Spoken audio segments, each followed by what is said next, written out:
A ceasefire between Israel and Hezbollah appears to be holding despite the two sides exchanging strikes just last night. Officials in Lebanon say Israeli strikes killed at least 47 people, and the Israeli military says 4 of its soldiers were also killed during the fighting.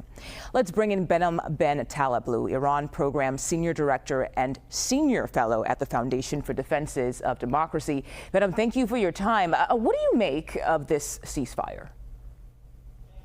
Great to be with you. In its first week, even the Memorandum of Understanding seems to be imperiled by the cycle of violence and escalation that you just referred to in Lebanon. This ceasefire is probably one of many, several that we've seen already during a larger period of ceasefire between the U.S. and Iran from April, and probably one that the Hezbollah, Iran, and perhaps even Israel may look to try to gain leverage on the longer the clock runs against it. And Behnam, what are your thoughts about the broader Memorandum of Understanding between the U.S. and Iran? Do you see any problems arising there? Well, I do see a significant change in the U.S. approach towards the Islamic Republic if the final agreement, which the Memorandum of Understanding is really more of an entry ticket towards, is actually attained and enforced. Ultimately, the Islamic Republic is seeking to push away from the table, get sanctions relief, and limp along so that Trump is no longer the White House and there is no maximum pressure.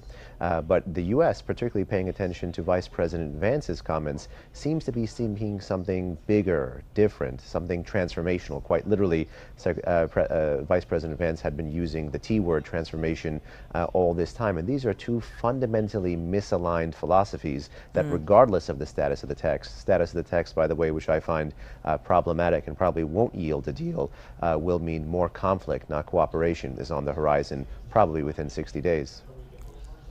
And that was going to be sort of my next question for you. If you don't see this leading to peace, then what comes next? Is this just another months, a year maybe, of more fighting between whether it's Israel and Hezbollah or the U.S. and Iran?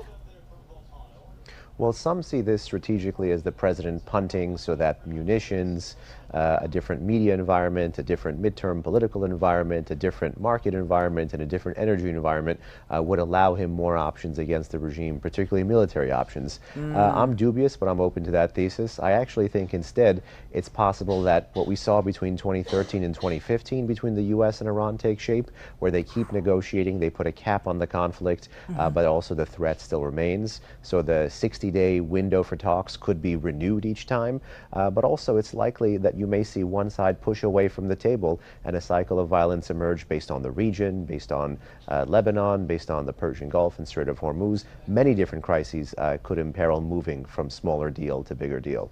Yeah, we'll wait and see what comes next. Behnam Ben Taleblu, thank you so much for your time. Appreciate your insight today.